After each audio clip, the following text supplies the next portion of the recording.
بسم اللہ الرحمن الرحیم۔ حضرت جنید بغدادی رحمۃ اللہ علیہ نے ایک مرتبہ دل میں خیال کیا کہ اگر شیطان سے ملاقات ہو جائے تو ایک سوال ضرور کروں گا، اور انہوں نے ایک دن اللہ تعالیٰ سے دعا بھی کر دی کہ اے اللہ کبھی شیطان سے ملاقات کرا دے تاکہ اس سے سوال کر لوں۔ ایک دن نماز پڑھ کر مسجد سے باہر نکلے تو ایک بوڑھا آدمی باہر کھڑا تھا۔ حضرت جنید رحمۃ اللہ علیہ نے اس کو دیکھ کر کہا کہ تم کون ہو؟ کہنے لگا کہ میں وہی ہوں جس سے ملنے کی آپ کو آرزو اور تمنا تھی۔ حضرت سمجھ گئے کہ یہ اصل میں شیطان ہے۔ شیطان نے کہا کہ آپ مجھ سے کیوں ملنا چاہتے تھے؟ حضرت جنید رحمۃ اللہ علیہ نے کہا کہ میرے ذہن میں تیرے متعلق ایک سوال ہے۔ سوال یہ ہے کہ جب اللہ تعالیٰ نے حضرت آدم علیہ السلام کو سجدہ کرنے کا حکم دیا تو میری سمجھ میں نہیں آتا کہ آخر تجھے کس چیز نے اللہ کے حکم کی تعمیل سے منع کیا؟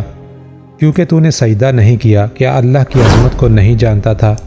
ارے تجھے اللہ کی معرفت حاصل تھی، اللہ کی عظمتوں اور جلالتوں سے تو واقف تھا۔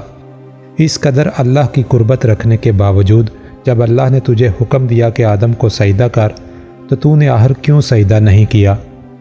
اس پر شیطان نے جو جواب دیا وہ سننے کے قابل ہے۔ اس کے جواب نے کچھ دیر کے لیے حضرت جنید رحمۃ اللہ علیہ کے ہوش اڑا دیے۔ اس نے کہا کہ جنید، آپ جیسا توحید پرست آدمی اور یہ مشرکانہ سوال، آپ جیسا توحید پرست ایک اللہ کو ماننے والا، ایک اللہ کی عبادت کرنے والا، اور آپ کے ذہن میں ایسا سوال آ رہا ہے جو مشرکانہ ہے۔ یہ سوال کہ میں نے غیر اللہ کو سجدہ کیوں نہیں کیا؟ کہنے لگا آدم تو غیر خدا تھے، خدا تو نہیں تھے، میں غیر اللہ کو کیوں سجدہ کر لیتا؟ آپ جیسا توحید پرست آدمی ایسا شرکیہ سوال مجھ سے کر رہا ہے، بڑے افسوس کی بات ہے۔ حضرت جنید رحمۃ اللہ علیہ کہنے لگے کہ جب اس نے یہ بات مجھ سے کہی تو مجھے لگا کہ ہاں یہ تو ٹھیک کہہ رہا ہے، اور پھر تھوڑی دیر کے لیے مجھے ایسا معلوم ہوا کہ میرا ایمان سلب ہو رہا ہے۔ اس لیے میں سناٹے میں آ گیا، ہوش و حواس باقی نہ رہے۔ میں سوچنے لگا کہ اس کو کیا جواب دے سکتا ہوں، اس لیے کہ جب وہ کہہ رہا ہے تم ایک اللہ کو ماننے والے ہو اور مجھے پوچھتے ہو کہ آدم کو سجدہ کیوں نہیں کیا؟ حضرت جنید رحمۃ اللہ علیہ کہتے ہیں کہ میرے ذہن میں جواب نہیں آیا۔ فوراً اللہ کی طرف سے الہام ہوا اور مجھ سے کہا گیا کہ اس سے پوچھو کہ حکم دینے والا کون تھا۔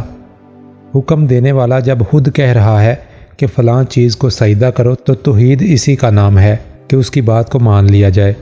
حضرت جنید رحمۃ اللہ علیہ کہتے ہیں کہ اس الہام کے بعد میرا ایمان برقرار ہوا، ورنہ مجھے تو ایسا معلوم ہوا کہ میرے ایمان میں تزلزل پیدا ہو گیا ہے۔ یہ ہے شیطان کی مکاری اور عیاری، نہ ولیوں کو چھوڑا، نہ غوث، کتب اور ابدال کو چھوڑا۔